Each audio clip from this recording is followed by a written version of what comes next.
Welcome to Digging Deeper. We are back. We are tired and we're a little delirious. A little bit. So, top-notch stuff for you today. Right. That's your warning. That's your warning.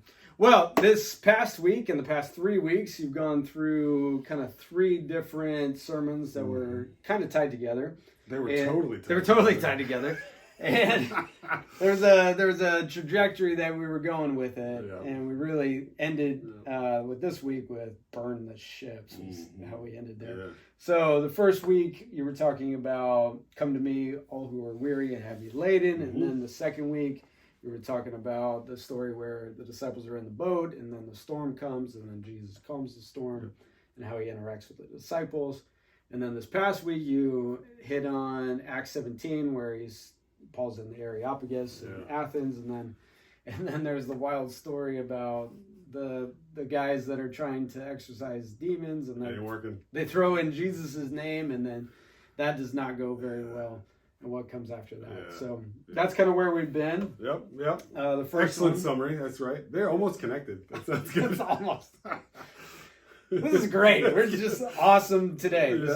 I'm so proud of myself and the job I'm doing right now. That's good. That's good. Yeah. So we kind of did the first week last time when we did the last video. So why don't we jump to the second video, or the second week? Second week. Yeah. Also the second video.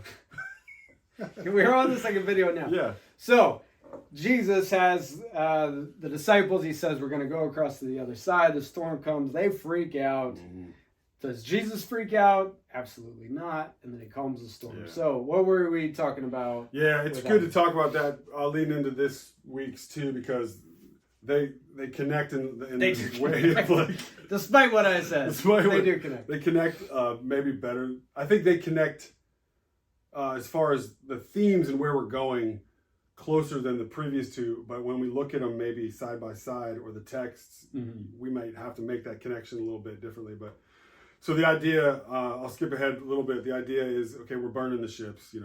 We there's no going back, but that's tied to this story that Nigel was talking about of them going across the boat. Right, we're going through the storm, and after we go through the storm, we got to say there's no looking back. There'll be more storms. But we're not gonna turn around and run away. So we're gonna burn those ships. We're gonna stay where we're at. We're gonna be committed to what we got going on. So in that one, in the 2 weeks ago, they're in this boat. Jesus is teaching, and they get in the boat and they go across the Sea of Galilee, and the storm comes up and it's crazy, and the guys are freaking out, and Jesus is just sleeping, no big deal, in the front, and they wake him up, and they're like, "Do you not even care that we're all gonna die?" And that's their first reaction, and it's so telling, because I'll be honest. Don't tell anybody this, but I'll be honest. How I wish I could say that when storms come in my life, even small ones like the water is out, or I can't find my left shoe, whatever the problem is, my immediate response is too often, "I have been forsaken. He has led me out into the wilderness to die. Does he even care about me at all?" It was better in slavery in Egypt than to not have my left shoe, or whatever, silly things. Now, there are big things that I get, but it's the same. There's things that are big that we go, yeah, but they're not big to Jesus. They're not the same reaction. It's not a problem for him, and he's sovereign over the big thing as much as he is the little thing. So anyway, if I'm honest, I gotta say sometimes my reactions in the immediate are a little dramatic. And I gotta calm down, and we think, oh, does Jesus even care about me? Yeah. And Jesus, of course, gets up and calms the sea, and then it says the guys are terrified, and they say, "Who is this that even the wind and the waves obey?" And they're connecting it to, no doubt, what they know the Old Testament says about God, and that He's the one that does that. And so what we talked about that week was the 3 things that as we go into a storm, and as the anxiety and fear even, and just sort of uneasiness, and what do we do? What happens next? What 3 things do we learn from that story and from watching the disciples and Jesus that we take with us into those things? And so the first one was remember to keep your focus on Jesus, not the storm. right? If they're looking at all around them and they're processing this, and it's bad and it looks bad, and they're right to say this is bad. But when they look to Jesus, they can go, we're all right. We're going to be fine. He's right here. Yeah, the waves are chaotic. It's loud. The disciples are probably screaming at each other, and they're soaking wet. It's cold. There's so many visceral things that are hitting their senses, that are grabbing their attention. But the only thing that mattered was Jesus was there in the boat. Yeah. And if you pay attention to him, he's at peace. Yeah. He's at rest. Yeah, absolutely. Yeah, and then the second thing was they had forgotten what he said, which was, let's go to the other side. Not, let's go into the middle of the Sea of Galilee and die. Like he said, let's go to the other side. He said that that's what they were going to do. Mm-hmm. And so often we just forget what he's already told us. We read his word, but do we believe it? Do we remember it? Do we go, well, I'm throwing this out the window because things don't look the way I want them to look? No, remember what he said and trust his word and believe that. And I've said this before, but my mother-in-law used to always say, she probably still does, but I haven't talked to her in a couple weeks. Don't doubt in the darkness what you saw clearly in the light. And this is a compare. They heard Jesus say this. This is what he has told me. I see this clearly. Well, now it's dark and I'm scared. I'm going to doubt everything that he told me that was clear at the time. And, don't do that. And so remember what he said. And then the third one was remember who he is. And to be fair, in that story, they may not have fully known yet who he was. Right, they're asking, who is this? Who is this here that the sea is listening to him? Yeah. They're kind of figuring it out in the moment a little bit. Yeah. But we have the benefit of looking at that and in hindsight and also knowing the scope of Scripture and go, we know who Jesus is. Yeah, there's a great little phrase that's in there. And it's something along the lines of, then great fear came upon them. Yeah. So they're afraid, they're scared, and then the wind's calm. The wind is calm. The sea is calm. Yeah. It's like totally calm. It says it was still. Mm-hmm. And then the next line is, and they were terrified. Mm-hmm. Then they were filled with great fear, depending on the translation you're reading, and said, "Who is this that even the wind and the waves obey?" So that their fear rightfully shifted from the chaos and the storm to the one who controls it all. Yeah. And not an I'm afraid of Jesus, but in what am I even doing here? Yeah. This is insane. There's something greater that's here. The analogy breaks down here, but I'm thinking of the Lord of the Rings, and they're in the mines of Moria, and the orcs are chasing them. Of Lord of the Rings. I'm sorry, it's okay, it's great. So they're the orcs are there, and they've got them cornered, and they're in trouble, and they're going to try to fight it out, and then all of a sudden all the orcs run away. Oh yeah. And why are they running away? Because the Balrog is coming, and so there's fear of the orcs, but then there's a greater power that's coming. That's evil. That's where it breaks apart. In this case, you have the power of the sea, and they're horrified of that, and then a greater power shows up, and then a greater fear comes upon them, and so recognizing who Jesus is really gets them there. Yeah, that's exactly right. That's good. So that's where we were last week and thinking about those things. And then the idea being that, we've come to Jesus, which was the first week. We've cast our cares upon him. We've taken his yoke. We're learning from him now. We're going to walk with him. We can't skip those 3 steps. We can't just say, well, I'm in a boat and I'm just going to say, oh, Jesus, help me. But I'm not going to come to him. Yeah. I'm not going to trust him. I'm not going to learn from him or have anything to do with him. Mm-hmm. So we start at that and move on to this. And then this next week. Okay. Real quick though, so we come to him and then the storms stop, right? Yeah, right. That's the way it goes. Then everything is perfect. Everything's fine then, all right? the time. Exhibit A and B, right? Right. No, it's not true. At least I'm Exhibit A. That's good. You're Exhibit A. Yeah. All right. Yeah. So right. True. But that's a good point. And we mentioned that. I'm glad you brought that up because we have this tendency to think, all right, I've come to him. I've taken up his yoke. And since it's easy and his burden is light, now my life is going to be easy and great and wonderful and nothing. Right. No. Then the storms are going to come. And he promises us that. He says, in this world, you will have trouble. That's a promise. But take heart, I've overcome the world. Mm-hmm. And so we come to him. We take his yoke. We learn from him. Most of that's all really surrounding this idea of the law and sin and going, I can't be perfect. He goes, yeah, that's correct. I died for you. You have my righteousness. Well, that's an easy yoke. I don't have to be perfect. Mm-hmm. Correct. My perfectness has been ascribed to you. Well, there's a weight off my shoulders. Like, that's the heart of all that. Mm-hmm. And now, okay, storms are going to come. Storms are going to come. That's where we do most of our learning from him, is in those storms. Where your faith is going to be tested, where it's going to be purified, strengthened, all the impurities get taken away. Yeah, if we want to think, well, doesn't it make sense that once we start following Jesus, then all of our troubles go away? Have you read the Bible? Read your Bible. We were talking about read your Bible. Just read the Bible. Yeah. My wife and I were talking about that yesterday to one of our daughters, and the trouble that Paul goes through so many trials and so many things in the book of Acts, and we see it all because part of it's because the enemy wants to try to destroy him, but the Lord allows it because the Lord uses it for his good and to strengthen Paul's faith and all these different things in the kingdom. And so anyway, we can do a whole sermon series. Yeah, I just got a text message yesterday from somebody in a new situation, having a hard time handling this new situation. And my response, what I was thinking on the inside was, yeah, this is the way it goes. Yeah. You're going to go through the storms. This is what it is about. You are going to grow. Your faith and your love of God needs to handle the storm. Needs to go through that. You're not going to be taken out of it. So if you find yourself in the storm, it's like, yeah, that's what's coming next. Yeah, absolutely. So then coming out of that into this next week, where we looked at Acts 17. There's some good 19, stories in this one. It's really good. Yeah, and go back and I can say that because I didn't write it. Right, Luke wrote it. Yeah, it's true. But God designed it. The stories in it are so good. Yeah. From 17, where Paul's at the Areopagus and he's sharing, he's basically preaching Jesus, and you kind of see the way he does it in different to this audience, and all this super cool. And we did that just to kind of show.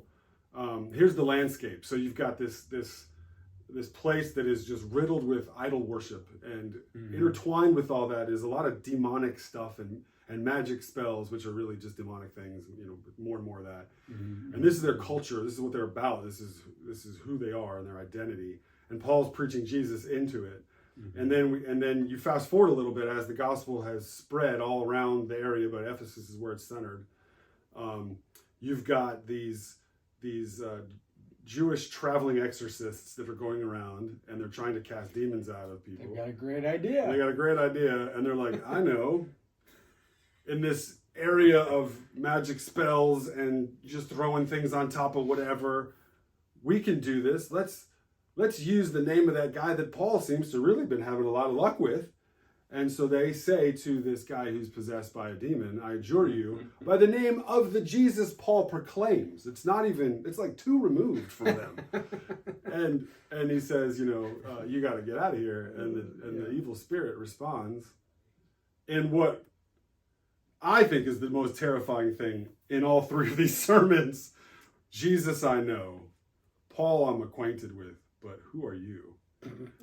and these guys, immedially this guy attacks all seven of them and just beats the tar out of them, and they run out wounded and naked, which is an interesting detail to throw in there, but that's right. The reality of the humiliation. It sounds ridiculous, but I've heard too many stories from people that I know and trust and respect of interaction with demons and people that are demon possessed to recognize this is the way it goes. Totally. This is what happens. It's accurate. Yeah. So putting on a sticker that says Jesus does not help these guys at all. Wearing a cross because you're like, this is my protection.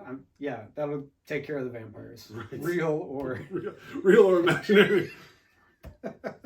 Yeah, right. Inside joke there for the staff. Real or imaginary vampires. Who's your favorite fictitious vampire? Was the one. Yeah. Yes, putting on a sticker, putting on just the veneer of Jesus doesn't do it.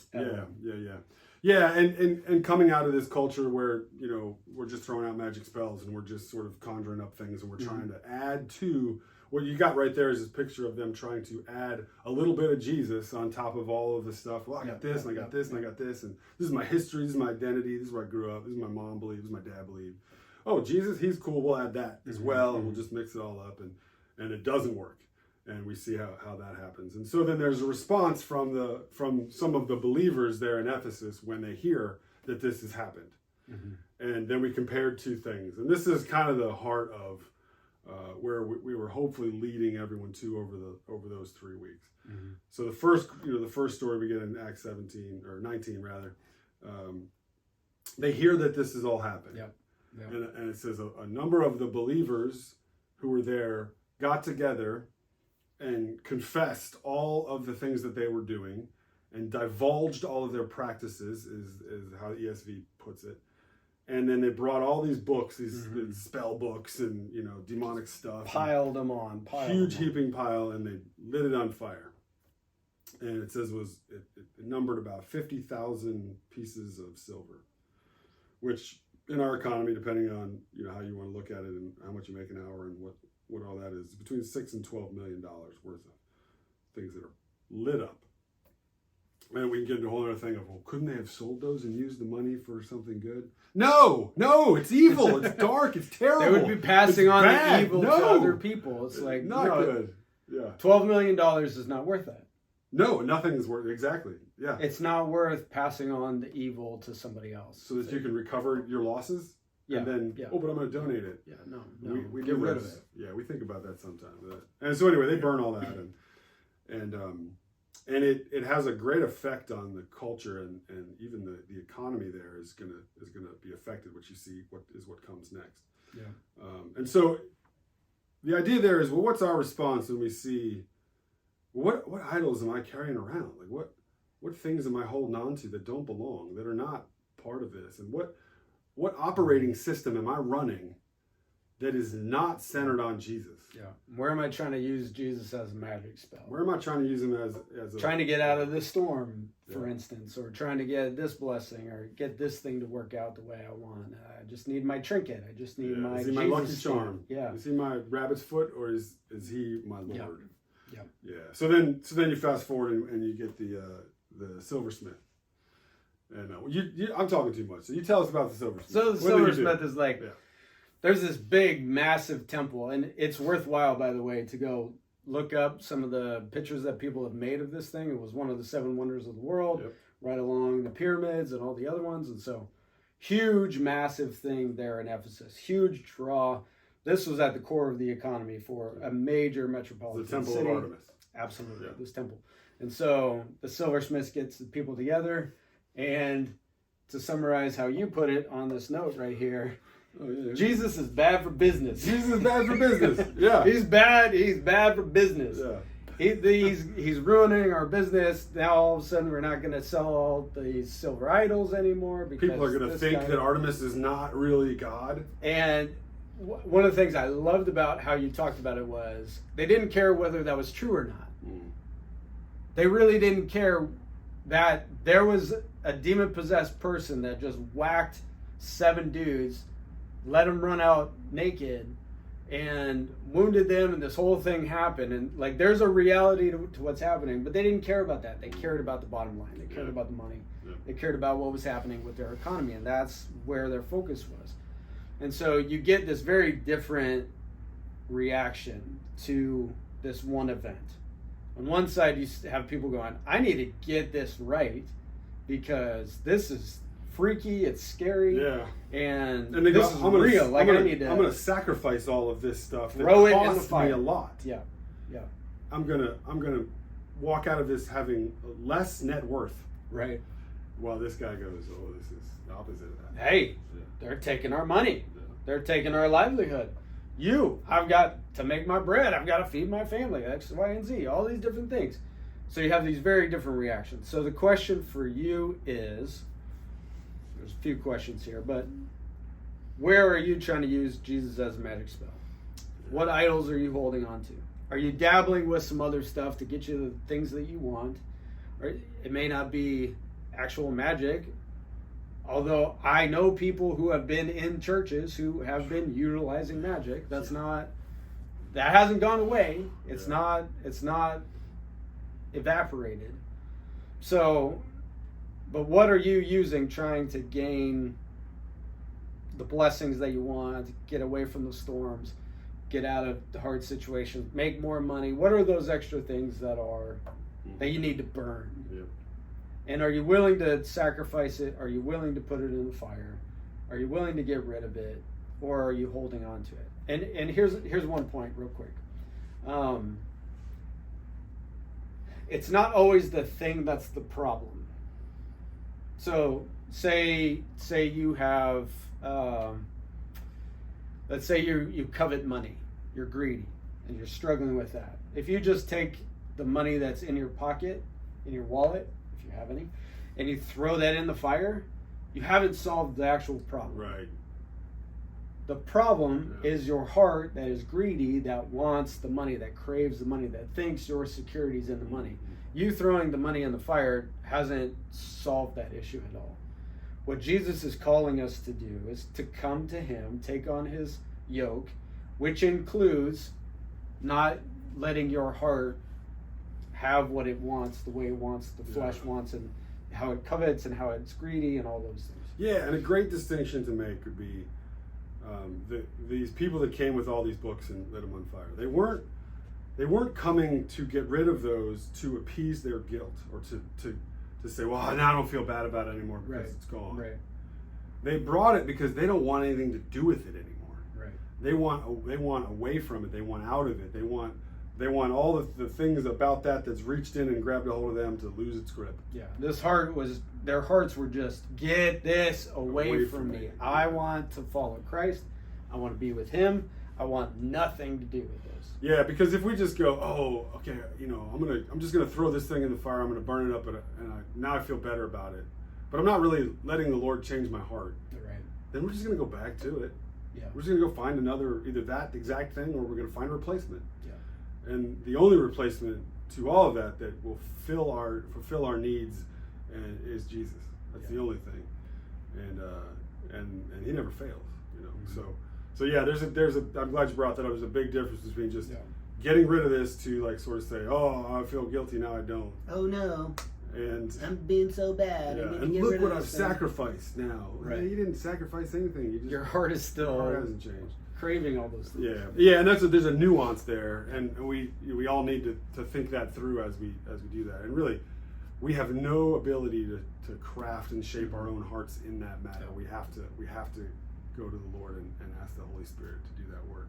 Mm-hmm. So where are you? Where are we? Are we trying to add Jesus as a magic spell? Are we trying to connect him to part of our messed up way of thinking? He's just one more thing we'll add. Or are we saying everything else is done and gone? Every thought system, every idea, every whatever, and I'm replacing it with Jesus and what he says, what he teaches us and tells us in his word. And now I can walk in unity with him, trusting him through those storms, and I can even take a nap with him if I want to in the bow, because it's all going to be fine. Yeah. It's time to burn the ships. We're not going back. It's not time to go back. There's nothing for you there. There's absolutely nothing for you in that way of life. And so it's time to burn the ships, leave it. You're not going back home. You have a new home. Your home is with Christ. Yeah. And that's harder, and it sounds really good, and it is, but it's hard. Yeah. We're not going to pretend it's next time the storm comes, it's like, we're going to go, where's that safe shore we were at, Right. But we do that hard work. We come to Jesus. We lay it all down. We give it to him. We go through the trials. And I think where God has us now, even as a church, and where he's trying to take us, it's going to require us to burn the ships and don't look back and don't long for the safety, the supposed safety, the illusion of safety. We're never safe. You're never safer than you are in the palm of God's hand. If that's in the middle of a tornado or the middle of a field, just that's where you want to be. And so, there's no going back. There's no going back. And there's freedom in that. Like, okay, I can count that as loss. I can write that off, and I can just full steam ahead wherever Jesus is taking us. That's where we're going. Yeah. God has good things for our church and for us. We want you to catch them. So once again, thank you for joining us. We appreciate you guys watching, and we'll see you guys next time.